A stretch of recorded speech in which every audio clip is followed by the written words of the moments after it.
Hi, today I'm going to demonstrate a reading of the book Sold by Patricia McCormick. I recently finished this book as one of my recommendations for my TED Talk video, which is soon to come.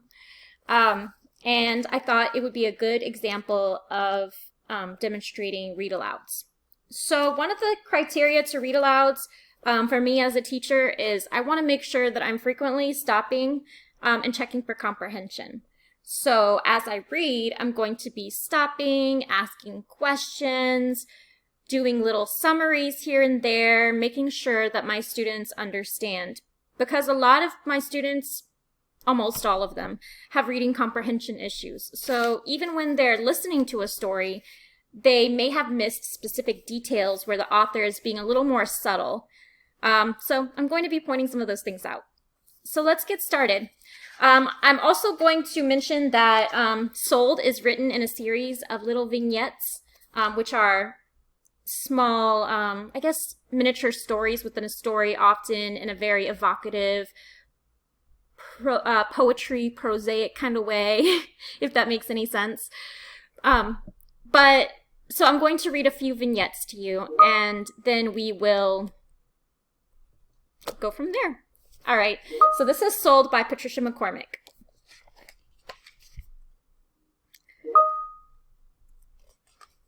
So,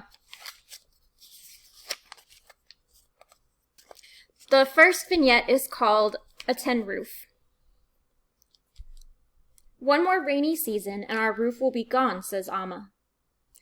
My mother is standing on a log ladder, inspecting the thatch, and I am on the ground, handing the laundry up to her so it could bake dry in the afternoon sun. There are no clouds in sight, no hint of rain, no chance of it, for weeks. There is no use in telling Amma this, though. She is looking down the mountain at the rice terraces that descend, step by step, to the village below, at the neighbors' tin roofs winking cruelly back at her. A tin roof means that the family has a father who doesn't gamble away the landlord's money playing cards in the tea shop.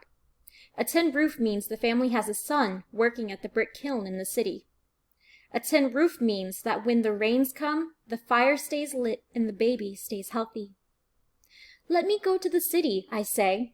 I could work for a rich family like Jita does and send my wages home to you. Amma strokes my cheek, the skin of her work-worn hand as rough as the tongue of a newborn goat. Lakshmi, my child, she says. You must stay in school, no matter what your stepfather says. Lately, I want to tell her, my stepfather looks at me the same way he looks at the cucumbers I'm growing in front of our hut. He flicks the ash from his cigarette and squints. You had better get a good price for them, he says. When he looks, he sees cigarettes and rice beer, a new vest for himself. I see a tin roof. So in our first chapter, we learn a few things about Lakshmi and her family. Amma is a name for mother.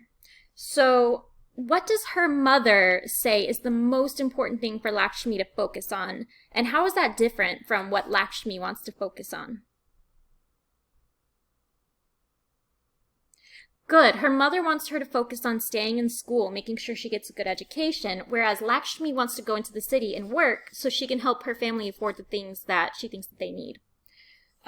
Speaking of things that she believes that they need, what is the main thing in this chapter that they're saying that they need? A tin roof. Yes, exactly. So they need a tin roof because the way that their roof is created is made out of thatch, which is kind of like a straw material that's layered together to create a roof, but unfortunately it needs to constantly be patched and patched and patched in order to keep the rain from coming through. And though Lakshmi says it's going to be a few months yet before the rain comes, her mother is still thinking about it now because her mother is thinking about what's going to happen in the future.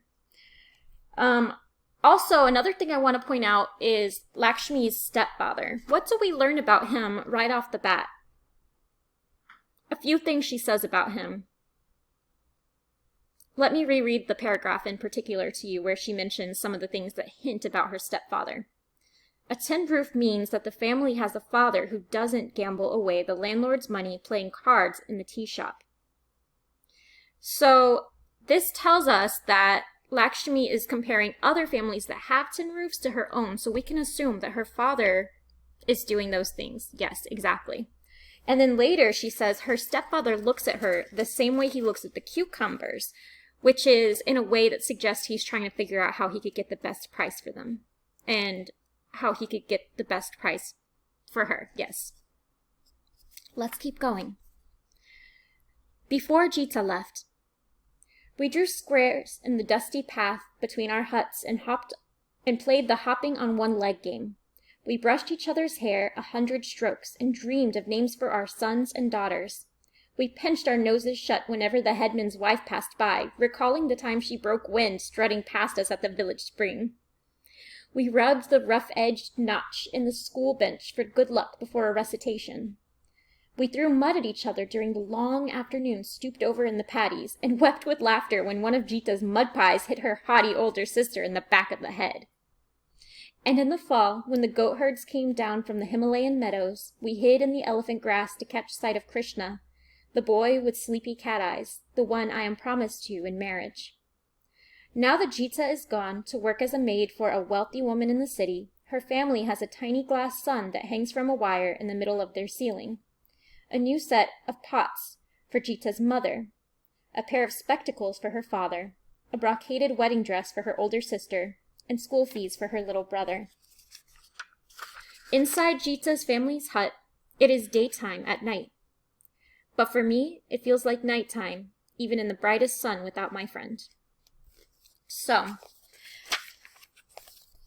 why do you think she explains all of these different things that she and her friend did when they were before her friend went to go work in the city? She talks about them playing the hopping on one leg game, the mud pies that they made. Yeah, they're demonstrating their childhood. Good. She also talks about the boy that she is supposed to be getting married to, which kind of might be a little surprising to us because she was just talking about all the things she did, as a child, and it doesn't seem like it was that long ago. So I'm assuming that she was promised in marriage from a young age. And that's very different from how we do things in our culture, right? How is that different? Right, because usually we wait until we're an adult to choose who we're going to marry here, whereas in some other cultures, they promise somebody in marriage when they're still very young. And then they talk about a tiny glass sun that hangs from a wire in the middle of their ceiling. That's kind of unusual, right? A tiny glass sun that hangs from a wire, and it causes it to be daytime even in the middle of the night. What is she talking about there? A tiny glass sun that causes it to be daytime in the middle of the night. Yeah, she's talking about a light bulb hanging from the ceiling. Exactly.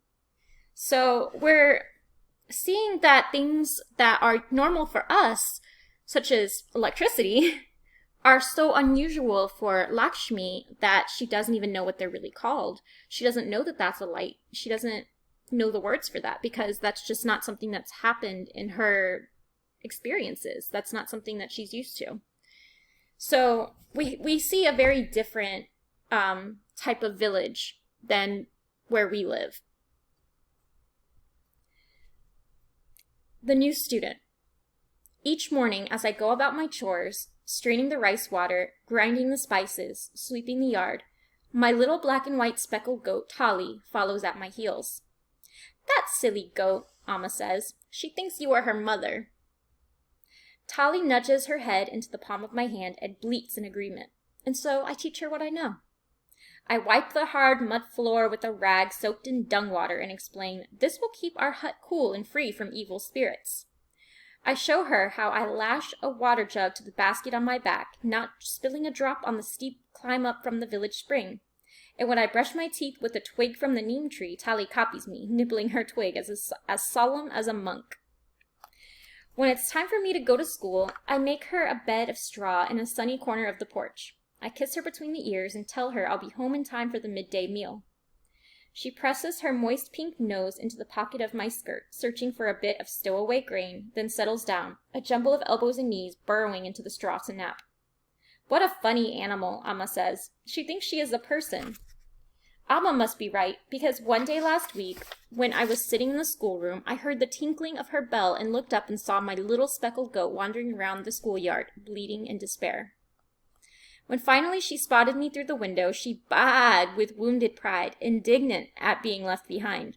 She marched across the yard, propped her hooves up on the windowsill, and looked in with keen and curious eyes as the teacher finished the lesson. When school was over, we climbed the hill toward home. Tally trotted ahead, her stubby tail held high. Next week, I promised her, we will work on our spelling. So here she tells us about her little goat. And so what is her relationship like with her goat? Yeah, it kind of sees her as his mother, or her mother. And she pretends to act like its mother too, teaching Tally about the things that she had to learn from her own mother. And so we see this tradition of passing down learning from one person in the family to another person in the family. And we get that sense that Lakshmi is practicing here with her goat for one day when she has children. And the goat apparently really appreciates it. And we also see here another difference from how we normally have pets here in America. For instance, we tend to have dogs or cats instead of a goat unless we live on a farm. But in this case, Lakshmi has a goat. And so that's one of the ways that things are a little bit different for Lakshmi's family in the village in the Himalayan mountains. Also, another thing is she talked about the way that they brush their teeth. They don't use they didn't use like a toothbrush and toothpaste like we do, but rather a twig from the neem tree. So I thought that was kind of interesting too.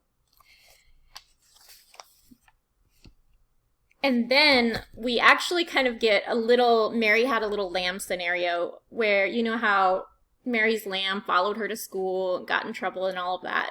Well, Tally the goat does the same thing to Lakshmi, follows her to school, and then walks around crying out for Lakshmi.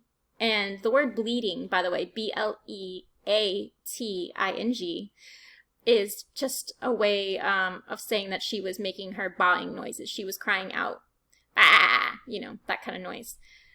So I'm going to stop there for today, and let's talk about our perspectives of the story so far.